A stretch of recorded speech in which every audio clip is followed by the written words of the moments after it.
सगळ्यात आधी की महाराष्ट्रातल्या वेगवेगळ्या हॉस्पिटलमध्ये मृत्यूचं तांडव चालू आहे. मग नांदेड, संभाजीनगर, नागपूर, कळवा अशा अनेक सगळ्या ठिकाणी काही ना काही प्रमाणात मृत्यूचं प्रमाण वाढलेलं आहे. दुर्दैवानं खोट्या गोष्टी काही अधिकारी आणि मंत्री पण खोटं बोलून आत्ताची वेळ मारून नेतात. औषध खरेदी संदर्भात, स्टाफ संदर्भात अतिशय खोट्या गोष्टी जनतेसमोर, मीडियासमोर, प्रसार माध्यमासमोर आणल्या जातात. या संदर्भात मी काल हाफकिन आणि जे नव्यानं मंडळ स्थापन झाले औषध खरेदी करण्यासाठी याच्याकडून सगळी माहिती घेतली. जनरली राज्याचं सरकार जे बजेट ठरवतं औषध खरेदीसाठी, आतापर्यंत जी सिस्टीम आहे 30% खरेदीचे अधिकार स्थानिक डीनला असतात. त्याच्यानंतर डीपीसीच्या माध्यमातून सुद्धा काही खरेदी करण्याचे अधिकार असतात आणि 70% रक्कम ही औषध खरेदीची वेगवेगळ्या पद्धतीनं, त्यात हाफकिन ही महत्वाची संस्था राहिलेली ना. आता नव्यानं आपल्या या महाराष्ट्रात एक मंडळ स्थापन झालेलं आहे औषध खरेदीसाठी. दुर्दैवानं सांगावं लागेल की मागच्या वर्षीची 100 कोटीच्या वरची रक्कम हाफकिनला औषध खरेदीसाठी देण्याची आवश्यकता होती. या 100 कोटीपैकी फक्त 50 कोटी रक्कम हाफकिनला देण्यात आलेली आहे. उर्वरित 108.56 म्हणजे 108 कोटी 56 लाख रक्कम हाफकिनला देण्याची गरज होती. मागच्या वर्षीचं बोलतो मी, 2022-2023, त्याच्यातले फक्त 50 कोटी रुपये हाफकिनला देण्यात आलेले आहेत. हाफकिन संस्था ही सर्व रक्कम आल्याशिवाय कोणत्याही कंपनीचं टेंडर, कोणत्याही कंपनीला औषध खरेदी होऊ शकत नाही अशी भूमिका त्यांची राहिलेली आहे. आणि सरकारने 2022-2023 ची सुद्धा पूर्ण रक्कम हाफकिनला दिलेली नाही. पर्यायानं हाफकिननं कोणत्याही प्रकारची औषध खरेदी करून त्या संस्थेला, जवळपास माझ्या माहितीप्रमाणे 69 संस्था या महाराष्ट्रात आहेत, कॉलेजेस वेगवेगळ्या पद्धतीनं, एकाही ठिकाणी हाफकिननं कोणत्याही प्रकारचं औषध दिलेलं नाही. त्यांचं म्हणणं असं आहे की आमच्याकडे पूर्णच्या पूर्ण 106 कोटी रुपये ज्यावेळेस येतील, 108 कोटी रुपये ज्यावेळेस येतील त्यावेळेसच आम्ही खरेदी करू शकू.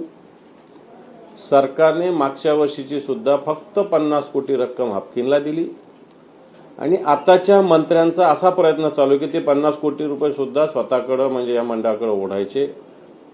मी त्याच्यात जात नाही, परंतु हे एक सांगतो की मागच्या वर्षी हाफकिनच्या मार्फत एकही औषध खरेदी झालेलं नाही.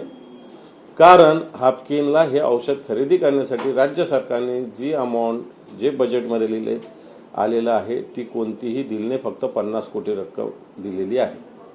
आणि त्यामुळे त्यांचं असं म्हणणं आहे की आम्हाला ज्यावेळेस पूर्ण रक्कम येईल त्यावेळेसच अशा पद्धतीनं या सगळ्या औषध खरेदी होईल. नव्यानं जे मागच्या काळामध्ये जे मंडळ स्थापन झालेलं आहे, या मंडळात सुद्धा काही अधिकारी नेमलेले आहेत. त्या मंडळाची अजून कोणतीही बैठक झालेली नाही. माझ्या माहितीप्रमाणे उच्चस्तरीय अधिकाऱ्यांची झाली असेल, पण त्या मंडळाचे मुख्यमंत्री अध्यक्ष आहेत, वैद्यकीय शिक्षण मंत्री, आरोग्य मंत्री उपाध्यक्ष आहेत, सचिव आहेत.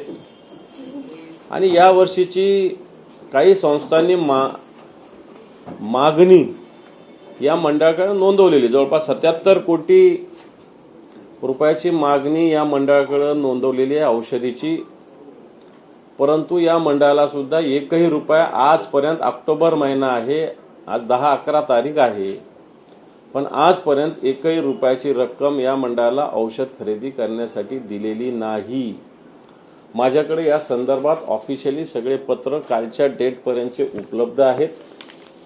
आणि म्हणून सरकार जनतेला फसवतंय आरोग्याच्या बाबतीमध्ये.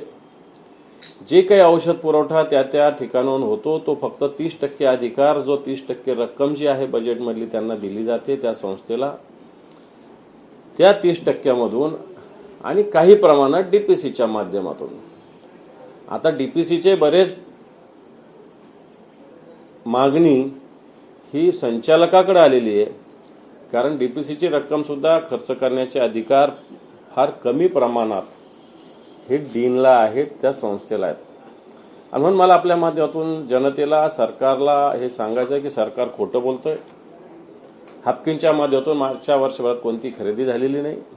या वर्षी तर 1 रुपया सुद्धा या मंडळाला अजून सरकारने दिलेला नाही. सरकार जनतेच्या आरोग्याशी, जनतेच्या जीवाशी खेळतंय.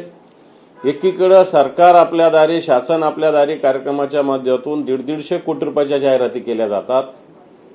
150 कोटी रुपयाच्या जाहिराती केल्या जातात, लोक जमवले जातात, जेवणावळी दिल्या जातात. परंतु या सरकारला मागच्या वर्षीच्या हाफकिनला 56 कोटी द्यायला नाही, या वर्षीचे 77 कोटी रुपये सुद्धा या सरकारने दिलेले नाही. त्यामुळे सरकार जनतेच्या जीवाशी खेळतंय. सरकार आपल्या, शासन आपल्या दारी येत असताना मृत्यू प्रत्येकाच्या घरोघरी सरकार पाठवण्याचं काम करतं की काय, अशा प्रकारचा प्रश्न या निमित्तानं माझा या सरकारला आहे. दुसरी गोष्ट की रश्मी शुक्ला नामक ज्या अधिकारी या महाराष्ट्रात पोलीस महासंचालक म्हणून नेमण्याचा निर्णय घेतला, याच्याविषयी सुद्धा आमचा आक्षेप आहे. ज्या अधिकाऱ्यावर गुन्हा नोंद आहे, ज्या अधिकाऱ्यानं या राज्य सरकारच्या गुन्हा नोंद झाल्यानंतर येण्यासाठी सुद्धा टाळाटाळ केले, सरकार कोणाचंही असू शकतं, परंतु जे अधिकारी या सरकारलाच मोजत नव्हते, या सरकारलाच काउंट करत नव्हते, सरकारने नोटीस देऊनही वारंवार वेळ काढूपणा करून करत होते आणि यांना वाचवण्यासाठी त्यावेळेस दिल्लीला पाठवलं होतं आणि आज पुन्हा या ठिकाणी पाठवण्याचा जो घाट घातला जातोय. आणि रश्मी शुक्ला सारख्या ज्या अधिकारी आहे, ज्या सरकारच्या बटीक झालेले आहे, सरकारच्या जे आताच्या सरकारच्या हातचं बावलं झालेले आहे, अशा अधिकाऱ्याच्या हातामध्ये या राज्याची कायदा सुव्यवस्था देता कामा नये, ही आमची भूमिका राहणार आहे. दुसरीकडे जे आताचे रजनीश सेठ नावाचे जे अधिकारी आहेत, यांना बळजबरीनं व्हॉलंटरी रिटायरमेंट घ्यायला लावली का, अशा प्रकारचा प्रश्न आहे. व्हॉलंटरी रिटायरमेंट देतात काय आणि एमपीएससी बोर्डाचा चेअरमन नेमतात काय? काय संबंध एमपीएससी बोर्डाचा चेअरमन त्यांचा नेमायचा आणि त्यांना व्हॉलंटरी घ्यायला लावायचं? काय कारण असे निर्माण झाले की त्यांनी व्हॉलंटरी घेतलेली? मला असं मत आहे, माझं असं व्यक्तिगत मत आहे की बळजबरीपणे रश्मी शुक्ला यांना इथं सेट करण्यासाठी रजनीश यांना बळजबरी पद्धतीनं व्हॉलंटरी घ्यायला लावलेली आहे. महाराष्ट्रासारख्या पुरोगामी राज्याच्या दृष्टीनं ही चुकीची बाब आहे. आणि ज्या अधिकारावर गुन्हेगारी स्वरूपाचे कलम दाखल आहे, ज्यांनी फोन टॅपिंगच्या प्रकरणामध्ये वेगवेगळ्या व्यक्तींचे फोन टॅपिंग केलेले आहेत, त्या संदर्भात चौकशा चालू, या चौकशा सुद्धा गुंडाळून या सरकारने ठेवल्या. मला वाटतं असे अधिकारी राज्याच्या पोलीस प्रमुख म्हणून येता कामा नये, ही सुद्धा भूमिका आमची आहे. दुसरी गोष्ट, 25% अग्रिम जो शेतकऱ्यांना देण्याचा मुद्दा आहे, याच्यामध्ये अनेक ठिकाणचे मंडळ जे असतात ग्रामीण भागात ते गाळलेले आहेत. अनेक ठिकाणचे मंडळ गाळलेले आहेत. ग्रामीण भागामध्ये जो पावसाचा जे गॅप असतो त्या संदर्भात पंचनामे म्हणा किंवा इन्शुरन्स कंपन्याच्या दबावाखाली सरकारने अनेक महसूल मंडळ गाळलेले आहेत. आणि म्हणून 25% अग्रिम मिळेल का नाही मिळेल हा पुढचा प्रश्न आहे, परंतु ती मिळूच नाही म्हणून अनेक मंडळ या सगळ्याच्यातून अग्रिम रक्कम इन्शुरन्सची मिळू नये. इन्शुरन्स कंपन्यावर सुद्धा सरकार दबाव आणू शकत नाही, अशा प्रकारची स्थिती. इन्शुरन्स कंपन्या सुद्धा आता दूर करतात, सरकारवर डोळे वटारतात. मुख्यमंत्र्यांनी बैठक घेऊनही अजूनही त्यांनी मान्यता दिलेली नाही 25% अग्रिम जो विमा द्यायला पाहिजे होता, कारण दुष्काळी परिस्थिती या महाराष्ट्रात आहे. परंतु या इन्शुरन्स कंपन्यांनी अजूनही कोणत्याही प्रकारची भूमिका घेतली नाही. माझ्या माहितीप्रमाणे सरकार अग्रिम देण्यासाठी यांना अमाऊंट देते, यांना रक्कम देते, त्याच्यातही या कंपन्या देतील का न देतील अशा प्रकारचा प्रश्न या संदर्भात उद्धवजी ठाकरे साहेबांनी शिवसेनेच्या माध्यमातून ठिकठिकाणी शेतकरी मदत केंद्र उभारण्याचा निर्णय घेतलेला आहे. मला असं वाटतं या मदत केंद्राच्या माध्यमातून सर्व जिल्हाधिकाऱ्यांना, सर्व तहसीलदारांना भेटून सर्व मंडळं जास्त, कारण या महाराष्ट्राची सगळ्याकडची स्थिती समान आहे, सगळे महसूल मंडळं अग्रिम विमा देण्याच्या यादीत आले पाहिजे. यादीत आल्यानंतर या सगळ्या शेतकऱ्यांना 25% अग्रिम विमा मिळाला पाहिजे, ही भूमिका घेऊन शिवसेना सगळ्यात आधी शेतकरी मदत केंद्र माननीय उद्धवजी ठाकरे साहेबांच्या आदेशाने सुरू करणार आणि नंतर येणाऱ्या काळात या आठवड्याभरात प्रत्येक विमा कंपन्यांच्या दारात जाऊन शिवसेना त्यांना जबाब विचारणार आहे. सरकार या बाबतीत सुस्पष्टपणे भूमिका घेत नाही. सरकार इन्शुरन्स कंपन्याच्या सुद्धा बटीक झाल्या की काय अशा प्रकारची स्थिती आहे. सरकार सुद्धा इन्शुरन्स कंपन्याला बोलत नाही. सरकारचा पैसा जातो, केंद्राचा पैसा या इन्शुरन्स कंपन्यांना जातो, तरी या इन्शुरन्स कंपन्याचं मालक कोणी व्हायला तयार नाही. सरकारच्या हातात काही राहिले नाही. सरकारला सुद्धा या इन्शुरन्स कंपन्या काही समजत नाही, अशा प्रकारची स्थिती झाली. परंतु या महाराष्ट्रातल्या शेतकऱ्यांच्या हितासाठी शिवसेना निश्चित या इन्शुरन्स कंपन्याला 25% अग्रिम द्यायला भाग पाडेल, ही सुद्धा भूमिका माननीय उद्धवजी ठाकरे साहेबांच्या नेतृत्वाखाली आम्ही घेतलेली आहे. शिवतीर्थावरती आवाज आता ठाकरेंचाच आहे असं एकंदरीत ठरलेलं आहे. त्यांना शिक्कामोर्तब झाले की शिवतीर्थ त्यांना दसऱ्या मेळाव्यासाठी मिळेल. त्या अनुषंगानं मुख्यमंत्र्यांनी टीका केली आहे की आम्ही जर अर्ज मागे घेतला नसता तर त्यांना शिवतीर्थ मिळालाच नसता, वाद नको म्हणून आम्ही मागे घेतलाय. मला असं वाटतं स्वतःची अब्रू झाकण्यासाठी या सगळ्या गोष्टी केल्या जातात. उद्या शिवतीर्थ का मिळालं नसतं शिवसेनेला? तुमचं हे काय राज्य का तुमच्या नावावर करून दिलेलं आहे का? हे राज्य काय कोणाची जहागीर आहे का? अरे शिवतीर्थ आणि शिवसेनेचं अतूट नातं आहे. एक नेता, एक झेंडा, एक मैदान. आमचा नेता नरेंद्र मोदी, अमित शहा नाही आहे. आमचे नेते शिवसेना प्रमुख माननीय बाळासाहेब ठाकरेच आहे. एक मैदान आम्ही याच मैदानावर घेतलंय. तुमचं कुठं झालं होतं? तुम्ही थोड्या दिवसाची शिवसेना आहे तुमची, नंतर तुमची भाजपच होणार आहे. आणि त्यामुळे मला वाटतं असं लंगडं समर्थन करण्याची गरज नाही. दुसरीकडे पाहायला गेलं तर पुरवणी मागण्यामध्ये 8,331 कोटी पुरवणी मागणीचा निधी जो आहे तो प्राप्त झाला होता. मुख्यमंत्र्यांनी देखील आणि वित्त विभागाने देखील अर्थमंत्र्यांनी देखील त्याला मान्यता दिली होती. त्यापैकी 3,231 कोटी एवढा निधी प्राप्त झालेला. उर्वरित निधी अद्यापही आरोग्य खात्याला मिळालेला नाही. त्या संदर्भात काही तुम्ही मागणी करणार आहात? हे आरोग्य खात्याला निधी मिळाला असेल. निधी वेगवेगळ्या प्रकारचा असतो. पगाराला सुद्धा निधी असतो. नाही, हा वैद्यक सांगतो नाही. आरोग्य खात्याच्या कर्मचाऱ्याच्या पगाराला सुद्धा निधी असतो. सर्जिकल युनिटला निधी असतो. उपकरणाला निधी असतो. औषधीला निधी असतो. स्वच्छतेच्या वेगवेगळ्या वस्तू घेणं त्यालाही निधी असतो. परंतु औषधाला कोणताही या सरकारने सुस्पष्ट करावं आजच की या मंडळाला औषधीसाठी खरेदीसाठी 1 रुपया दिलेला आहे, दिलेला नाही, असं माझं सुस्पष्टपणे मत आहे. जी नव्याने संस्था चालू केली हाफकिनच्या संदर्भात ते म्हणतात की पाठपुरवठा आम्हाला योग्य ते औषध दिली जात नाही, त्याच्यामुळे आम्ही नवीन संस्था करतो. त्यांना देखील दिलं नाही असा तुम्ही आरोप करता. हो बिलकुल. आता हे पहा, हाफकिन करत नाही म्हणून तुम्ही केलं ना. हाफकिनला पैसेच दिले नाही ना. हाफकिनला बदनाम का करतो आपण? हाफकिनला सरकार बदनाम का करतं? हाफकिनला तुम्ही पैसेच दिले नाही, औषधी कशी मागणार त्यांच्याकडून? हाफकिनला 106 कोटी रुपये दिले पाहिजे, त्यांना 50 कोटी दिलेले.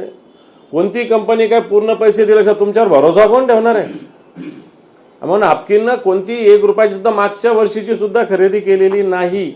उलट त्या खरेदीसाठी 50 कोटी दिले. 108 कोटी द्यायला पाहिजे होते, 50 कोटी दिले. उलट हे 50 कोटी सुद्धा वापस राज्य सरकार मागवण्याच्या ह्याच्यात आहे, कारण त्यांना त्यांच्या अंडर पाहिजे. हे मंडळ म्हणजे त्यांचं एक पिल्लू बनणार आहे.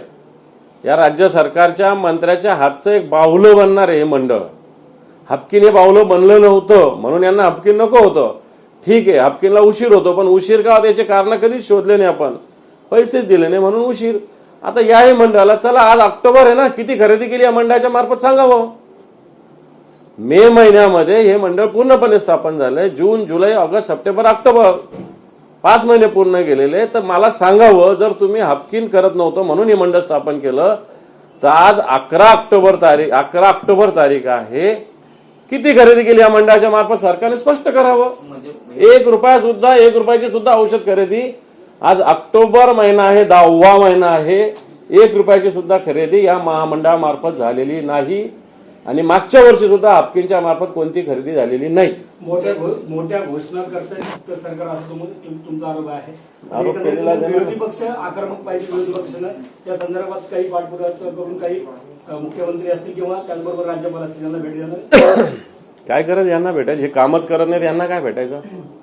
कोण राज्यपाल यांच्या हातचं बावलं आहे? मुख्यमंत्र्याच्या हातात काय? मुख्यमंत्री ठाण्यात गुंतलेले, त्यांना राज्याशी काय घेणं? यांना काय भेटायचं? जे प्राधिकरण नेमण्यात आलेलं आहे ते प्राधिकरण हे पिल्लू आहे असं तुम्ही म्हणता, म्हणजे कुठे भ्रष्टाचाराला वाव काढलेलं आहे का? हो, मी तर म्हणेल वैद्यकीय शिक्षण खातं आणि आरोग्य खात्याच्या मंत्र्यामध्ये सुद्धा एक वाक्यता नाहीये या संदर्भात. राज्य सरकारने याच्यात या समन्वयाची भूमिका घेतली पाहिजे. एजन्स्या कोणत्या असाव्या, कोणती औषध खरेदी करावी या संदर्भात सगळे मंत्री असेल, दोन्ही विभागाचे मंत्री, मला तर वाटतं आताचे तर नवीन आलेले हसन मुश्रीफ तर नवीन या खात्याला, परंतु आधीचे मंत्री, आरोग्य मंत्री या सगळ्या विषयामध्ये मला असं वाटतं येणाऱ्या काळात समन्वय साधण्याची आवश्यकता आहे. याच्या समन्वय नसल्यामुळे राज्याच्या जनतेचं मोठ्या प्रमाणात सर्वसामान्य माणसाचं मला असं वाटतं जीणं अवघड होतं. मी परवा नांदेडचं उदाहरण सांगितलं होतं की जी महिला एक्सपायर झाली, एक नांदेड तालुक्यातली बाळ आणि बाळंतीण, तिला 70,000 रुपयाचे औषध आणावं लागले. सर्वसामान्य माणूस, मी त्या भगिनीच्या घरी जाऊन आलो. नांदेड तालुक्यातल्या साध्या घरात राहणारी भगिनी, तिचं बाळ पण गेलं आणि ती पण गेली. 7 वाजता दवाखान्यात आली ती, 3 वाजता तिला सिजर केलं गेलं. औषधी तिला 70,000 रुपयाचे औषध आणावं लागले. कुठून आणणार सामान्य माणूस 70,000 रुपये? जर ही औषधी खरेदी झाली असती तर तिला नसते आणावं लागले. आणि मग डॉक्टरांना समोर पेशंटची परिस्थिती पाहून त्याला लिहून द्यावं लागतं. डॉक्टरांना तरी आपण काय दोष देणार की समोर पेशंटची अत्यवस्थ स्थिती आहे आणि मग त्याला जे औषध लागतं ते जर त्यांच्या दवाखान्यात उपलब्ध नाही तर त्यांनी चिठ्ठी लिहून देतात. आपण डॉक्टरांना दोषी धरतो, पण याला दोषी सरकार आहे. हाफकिननी कधीपासून औषध देणं बंद केलं? काय तुमच्याकडे काय? हाफकिननी औषध देणं बंद करणं ही प्रोसेस नसते. हाफकिन सगळे संस्था ज्या आहेत, मेडिकल कॉलेज, ह्या मेडिकल विभागाच्या संचालकाकडे काय काय औषधी लागतात त्याची मागणी नोंदवत असतात आणि मग मेडिकल विभागाचे संचालक ही मागणी हाफकिनकडे देत असते. मग हाफकिन या सगळ्या तपासण्या करून टेंडर प्रोसेस वगैरे सगळ्या प्रक्रिया करत असते. ती प्रक्रिया करताना जर जेवढ्याचं टेंडर काढलं तेवढी अमाऊंट त्यांच्याकडे असली पाहिजे ना. ती दिलीच नाही तुम्ही, टेंडर कसं होणार कम्प्लीट? ते कशी औषध खरेदी होणार? आणि मग नंतर ही हाफकिन ज्या ज्या संस्थेला जसं जसं असतं तसं ते सप्लाय करत असतात. आज माझं चॅलेंज आहे की सगळ्या दवाखान्यातला तुम्ही जो स्टोअरमध्ये जाऊन 3 महिन्याचा औषधी साठा आहे का तपासला पाहिजे. याचं उत्तर 0 येणार आहे. 0 साठा यांच्याकडे उपलब्ध. औषधाचा साठाच नाहीये, बिलकुल नाहीये, कुठंच नाहीये. जे 30% रक्कम डीनला खर्च करायचा अधिकार आहे त्याच्यातून जी काही खरेदी ती आहे. आणि आता काही ठिकाणी डीपीसीच्या माध्यमातून खरेदी करतात. आता ते 30% ऐवजी 40% सरकारने सुधारणा केली असं म्हणतात, पण अजून त्याची काही अधिकृतरित्या तिथं काही कळवलं गेलेलं नाहीये. पण याबाबत आरोग्यमंत्री वारंवार म्हणतात की पुरेसा औषध साठा आहे, दिलेले पैसे खरेदीसाठी आहे. खरेदीसाठी नाही, तुमच्या माहिती ज्या घटनेची जी घटना घडली आहे ती जबाबदारी आहे संपूर्ण मंत्रिमंडळावर त्यांनी घेतलेली आहे. बरोबर आहे, त्यांचं म्हणणं चूक नाही. सर्व मंत्रिमंडळाची जबाबदारी आहे, मंत्र्यांची जबाबदारी आहे, फायनान्स मिनिस्टरची जबाबदारी आहे, मुख्यमंत्र्याची जबाबदारी आहे, उपमुख्यमंत्र्याची जबाबदारी आहे. निश्चित सगळ्या मंत्रिमंडळाची जबाबदारी याच्यात आहे. कारण जर 100 रुपये जर एखादं बजेट मंजूर केलं तर त्यातलं 30 रुपये त्या डीनला खर्च करायचा अधिकार आहे. 70 रुपयाची मागणी त्यांनी संचालकाकडे नोंदवली पाहिजे. संचालक ही मागणी एकत्र महाराष्ट्राची करून हाफकिनला देत असतं. जेवढी नोंदवली तेवढे जर त्यांना फंड ट्रान्सफर केला तर त्या ज्या कंपनी खरेदी करणार आहे ती कंपनी त्यांना औषधी देईल आणि मग औषधी केल्यानंतर त्या संस्थेला ते पुरवठा करतील. परंतु यांना पैसे दिले, मागच्या वर्षीचे सुद्धा पैसे पूर्ण हाफकिनला दिलेले नाही. मी दाव्यासहित सांगतो, माझ्याकडे पेपर्स येत नाही सगळे. या वर्षीचं सुद्धा मला सांगावं, ज्या नवीन मंडळ स्थापन झालं त्यांनी 1 रुपयाची खरेदी केली, टेंडर तरी काढलं का? बिलकुल केलेलं नाही. त्यांच्याकडे 77 कोटीची आत्ताची मागणी आलेली आहे. मग याच्यात सार्वजनिक आरोग्य विभागाची वेगळी असते, वैद्यकीय शिक्षण विभागाची वेगळी असते. या सगळ्या गोष्टी राज्य सरकार म्हणून या मंडळाच्या मार्फत एकत्रित खरेदी करतो. पण अजून 1 रुपयाची सुद्धा मागच्या वर्षी सोडा, या वर्षीची सुद्धा ऑक्टोबर महिना मी जबाबदारीनं बोलतो, 1 रुपयाची तरी खरेदी या मंडळानं केली का? दुसरीकडे मराठी आणि गुजरातीचा वाद हा पुन्हा पेटण्याची शक्यता आहे. महाराष्ट्रातील उद्योग आकर्षित करण्यासाठी व्हायब्रंट गुजरातचा कार्यक्रम हा मुंबईत होता आणि त्याला मुख्यमंत्री स्वतः उपस्थित राहत आहेत। यापूर्वीचे जे आपण दाखले बघितलेत की अनेक उद्योग हे महाराष्ट्रातून गुजरातला गेलेले आहेत। काही दिवसांपूर्वी आपल्याच म्हणजे शिवसेना उभाटाकडनं घाटकोपरमध्ये गुजरातीची पाठी लावण्यात आली होती, ती तोडली होती। कसं पाहता या व्हायब्रंट गुजरातमध्ये आणि त्याला मुख्यमंत्री देखील उपस्थित आहेत? ते पहा, मागच्या काळामध्ये फॉक्सकॉन प्रकल्प, सॅफ्रॉन प्रकल्प, बल्क ड्रगचा प्रकल्प, टाटा एअरबसचा प्रकल्प, हे सगळे पुणे, कोकण, संभाजीनगर, नागपूरला होणारे प्रकल्प गुजरातला गेले। आपण उघड्या डोळ्यांनी बघत बसलो की आपले प्रकल्प गुजरातला गेले। त्यावेळेस महाराष्ट्राचे मुख्यमंत्री, उपमुख्यमंत्र्यांनी घोषणा केली होती, हे प्रकल्प गेले तरी येणाऱ्या काळात मोठे प्रकल्प इकडे येणार आहेत। आता या काळात वर्ष झालं, कोणते मोठे प्रकल्प या महाराष्ट्रात यांनी आणले? कारण 4 प्रकल्प गेल्यानंतर महाराष्ट्रातील तरुणांमध्ये, युवकांमध्ये एक मोठ्या प्रमाणात बेचैनी, रोष निर्माण झालेला आहे। तो या आजही आहे। आणि त्यावेळेस अशा प्रकारच्या घोषणा केल्या होत्या की पंतप्रधानाला भेटलो आम्ही, पंतप्रधानांनी सांगितलं की या महाराष्ट्राला आणखी मोठे उद्योग दिले जातील, एकही उद्योग आलेला नाही। असं असताना व्हायब्रंट गुजरात या मुंबईमध्ये येऊन केलं जातं। याचाच अर्थ आज कोणत्या राज्याचा विकास होऊ नये असं आम्ही मुळीच म्हणणार नाही, व्हावा, सगळ्या देशाचा विकास व्हावा। पण महाराष्ट्राच्या तोंडाचा घास जर गुजरातच्या तोंडात जाणार असेल तर ते नाही सहन करणार। तुम्ही त्यांना द्या स्वतंत्र, आमच्याकडे 4 येणार होते, तुमच्याकडे 8 करा, आम्हाला काही ऑब्जेक्शन नाही, पण आमचे आलेले 4 नका नेऊ, एवढंच आमचं म्हणणं आहे। आणि ते करण्यासाठी आज मुंबईमध्ये गुजरातचे मुख्यमंत्री येतात। आणि दुर्दैवानं असं कळतं की आपले राज्यातले मंत्री, मुख्यमंत्री त्याला हजर राहणार असं कळतंय। खरं खोटं मला माहिती नाही। मला वाटतं ही महाराष्ट्राची गद्दारी ठरेल, महाराष्ट्राच्या जनतेची बेईमानी ठरेल। काल बैठक झाली मंत्रिमंडळाची। या बैठकीत लेक लाडकी योजनेची घोषणा केली आहे। या योजनेअंतर्गत 1000हून 1 लाख रुपये असं मुलगी येत अपत्य झाल्यावर भेटणार आहे। कशा प्रकारे आपण बघताय, एकीकडे महिलांवर होणारे अत्याचार अजूनही चालूच आहेत आणि दुसरीकडे लेक लाडकी योजनेची घोषणा करतात। मला वाटतं या महाराष्ट्रात आजच्या घडीला रोज 75 लेकी गायब होतात। 75 रोज। या महाराष्ट्राच्या सगळे गुन्हेगारी बघितली तर 75 लेकी आज गायब होतात। त्यांचं काय होतं माहिती नाही।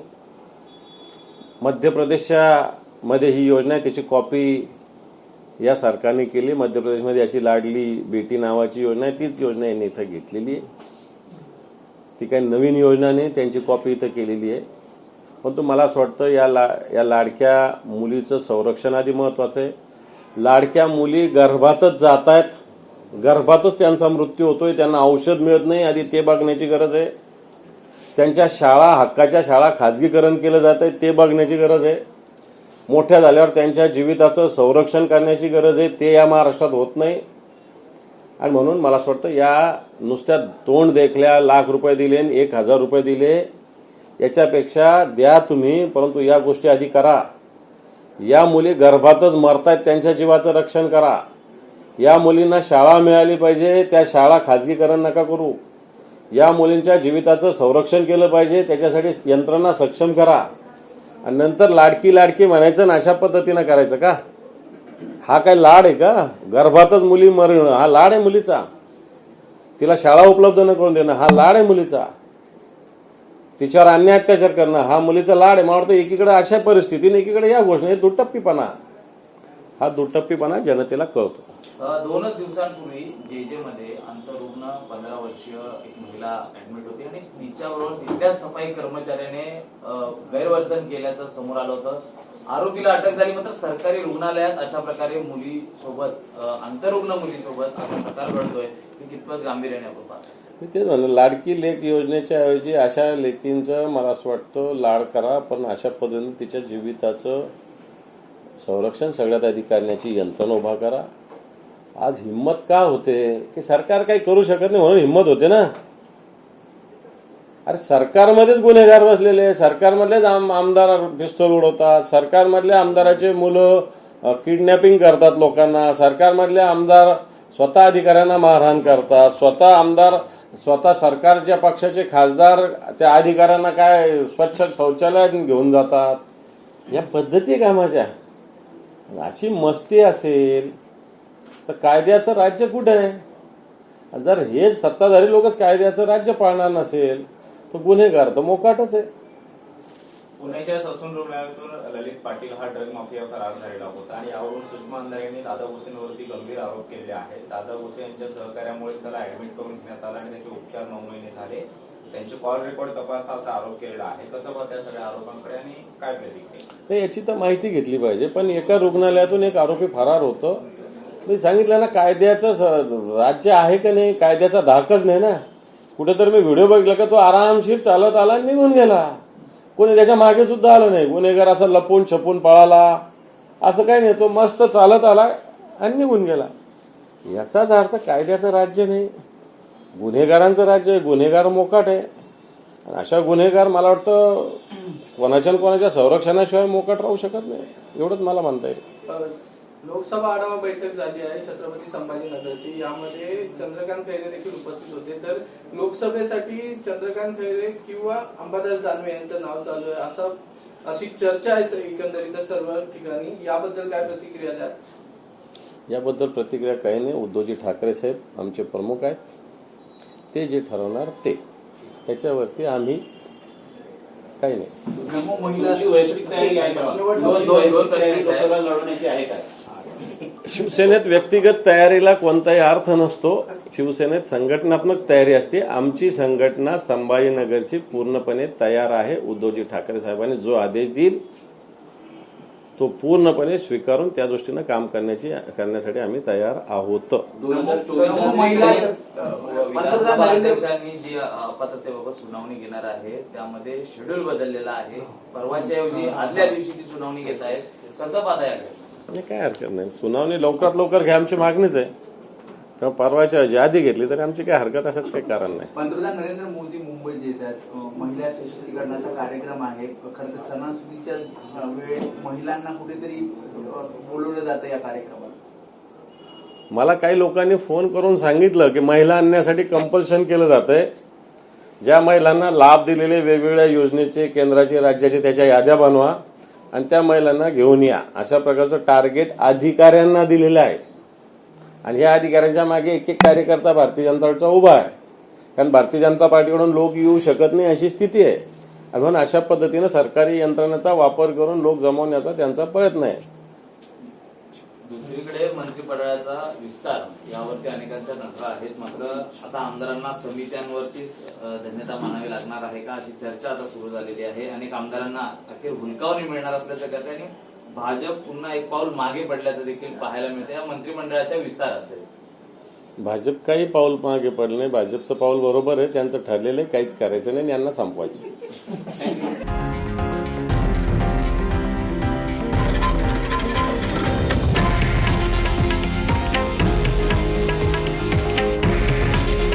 हे आहे देशातील नंबर 1 न्यूज नेटवर्क आणि आपण पाहत आहात TV9 मराठी. काळजी तुमची, हित महाराष्ट्राचं.